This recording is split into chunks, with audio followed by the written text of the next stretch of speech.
video, I will be making Tarte aux Pêches, or a peach tart, from Mastering the Art of French Cooking Volume 1 by Julia Child, published in 1961. I've covered this book before, so no long intro today. I just want to say you don't need to be intimidated by French pastry. It does require some practice and skill, but a tart like this is not beyond the capability of most home cooks and will really put smiles on the faces of your friends and family when they see it, and they'll think that you're, Gordon Ramsay or some sort of master chef. So pick it up, give it a shot. Hopefully videos like these can help you not be intimidated. The ingredients are easy and they're readily available in most kitchens, certainly available in grocery stores. So it doesn't take a lot of ingredients. It just takes a little time and a little manipulation. And so let's just jump in.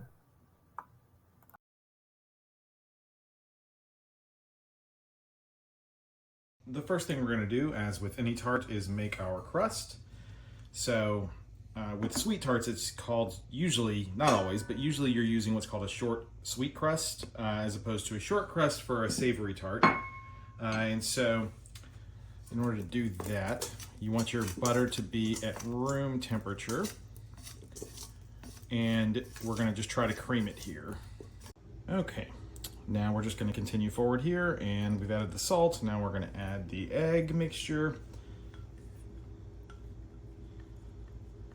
This is just a beaten egg, one beaten egg. So that's all you really need to make a short crust here. And that'll start to really liquefy this mixture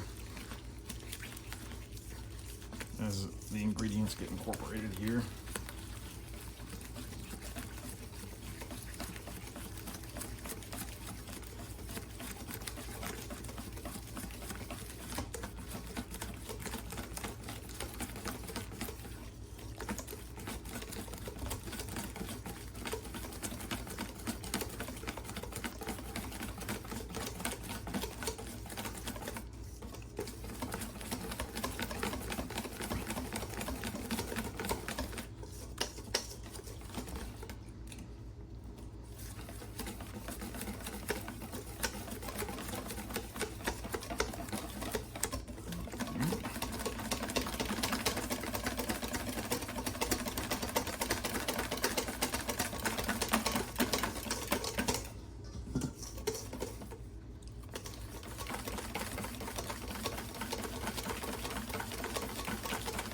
And we want to try to beat out as many of these solid bits here to get this as creamy as possible for this. And you're not going to be able to get them all, and it's not really necessary to get them all to be a completely smooth sauce, because that's not really what we're going for. We're making, and a lot of this is going to be bounds when all of the ingredients are mixed together. But you just want to try to get the ingredients as evenly distributed as possible at this stage.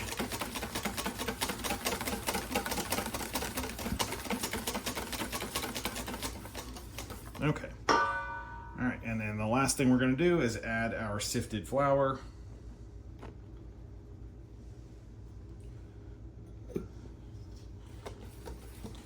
And mix all this together.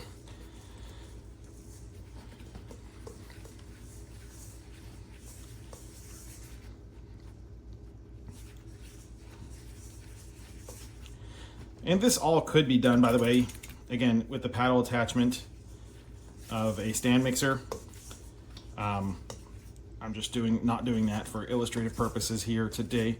And it comes together to be a nice smooth, but you see how soft this dough is? That's why it's correct. It is supposed to be this soft when it's at room temperature, but that's why we're going to have to chill it, and why you do this step ahead of time. Let's get the rest of this flour in here. That's why we're going to have to chill it ahead of time to make it actually workable to put into our tart mold or our tart pan.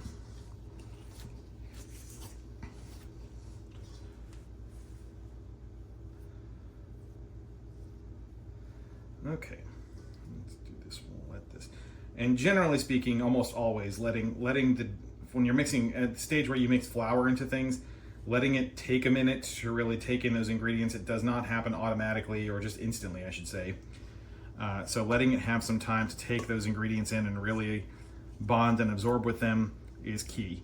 So, all right, I'm gonna pause the video right here because we're about to roll our dough out onto our rolling surface. Okay, I've turned this out, the dough out onto, and you can see how soft and pliable it is, like Play-Doh, onto a wrapper that's gonna go into and you just wanna form a disc so that it makes it easier to roll later on. And voila, you have made sweet short crust for your tart. And so we'll just cover that up.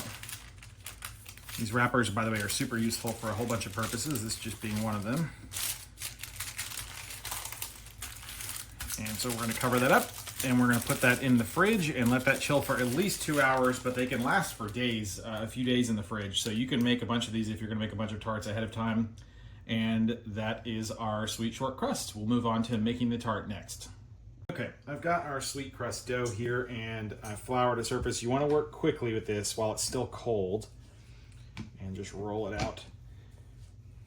And yep, this is why you want to touch it with your hands also as little as possible, because that warmth from your hands will cause it to stick and become runny again, which you definitely don't want.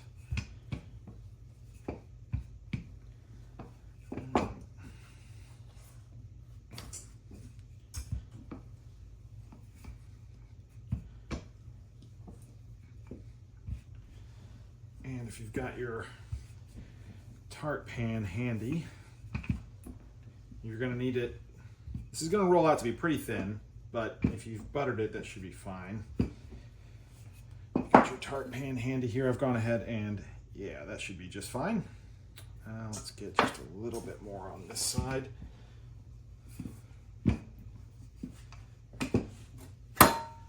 Okay, so we're going to just lift this up and drape it over the tart pan. Now you don't ever really want to pull on sweet short crust here. So you actually want to just make sure you're letting it sit comfortably in and lifting up to let it sink in and not stretch it. You don't,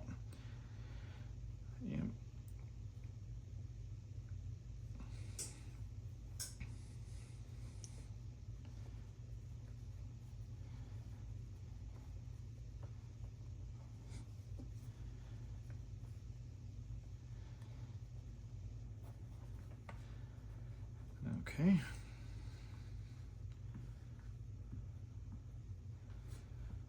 All right, beautiful. All right, now you actually can use your rolling pin to get the crust off easier. Ta-da!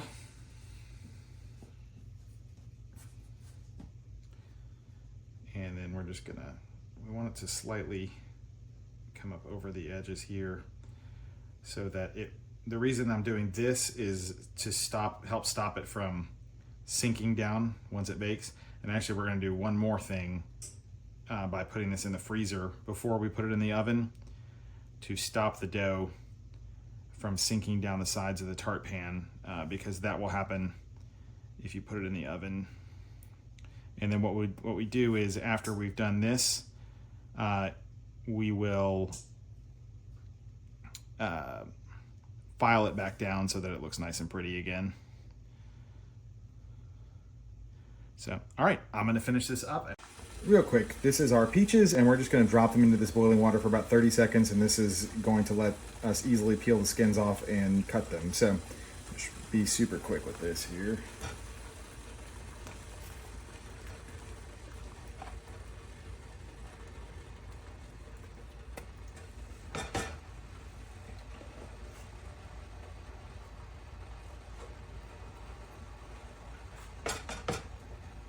All right, and then I've got a spider ladle here, a spider nest ladle that I'm going to use to scoop these back out and put them back in their container, then let them cool down and slice them. All right, one last thing before we put our pie crust in is we want to prick it here, and this stops it from bubbling up. So you want to leave, just get a good smattering of prick marks all over it. Okay, we got our tart shell out of the oven. You can see even without weighing it down, because we pricked it, it didn't really puff up too much. And we're just gonna now sprinkle about 3 tablespoons of sugar all over the base of this tart.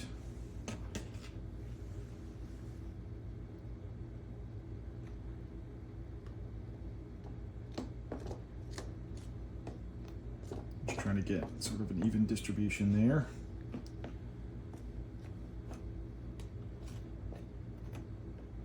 And now we've got our sliced peaches. These skins, and everything just came off real easily once I did the blanching that we did there shortly. So we're just gonna layer these in concentric circles around.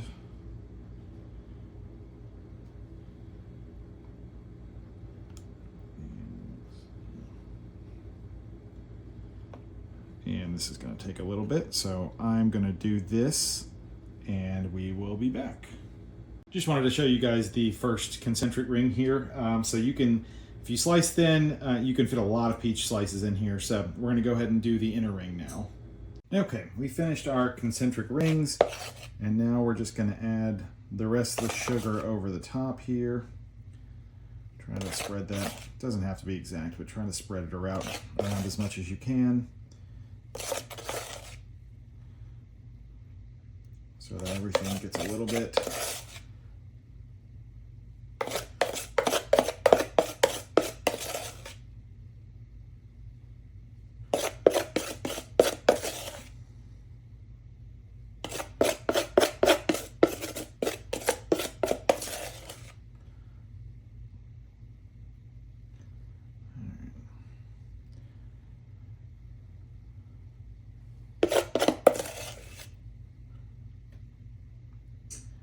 All right, so our oven is preheated to 375 Fahrenheit, and we're just gonna drop some little pea-sized dollops of butter all over everything.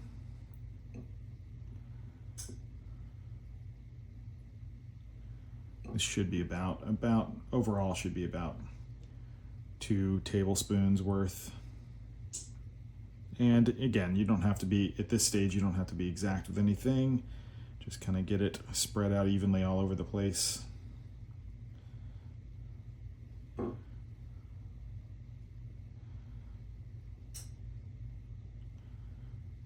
Okay, and this tart is ready for the oven. So this is going to go in for about 30 to 40 minutes until you see the fruit start to color and there's a little bit of a glaze, and that's how you'll know it's done. So there we go. There is the pre-baked tart, and I'll let you guys go while I put this in the oven. All right, while the tart is baking, I'm making a quick apricot glaze that's going to be used at the end here. It's just jelly.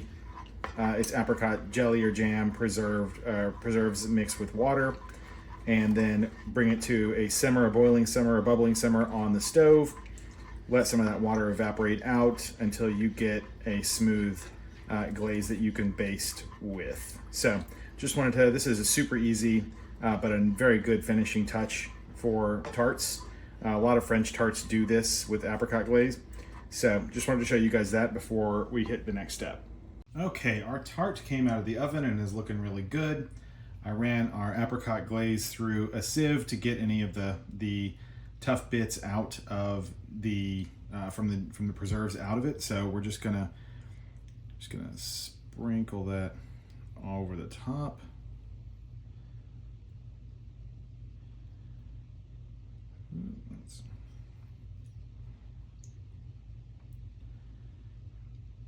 There was that solid bit there that I did not want to go, so I just sort of maneuvered it around.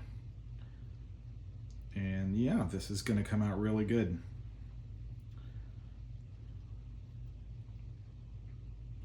All right, I'm going to let this cool down to room temperature, and then I will take it out of its container and we will have the finale. And here is the tart after I removed it from the tart pan. It's not perfect. The edges are a little over browned. Next time I'll probably use a shield to stop the browning of the upper edges. And that's just inverting a sheet pan over the top so that the top edges don't brown so much. But it's really good. The filling looks fantastic. The arrangement looks pretty good for a simple tart. And there are levels to tarts. So yeah, you can make this at home, and I encourage you to try. If you enjoy my content, please like and subscribe, and I'll see you next time.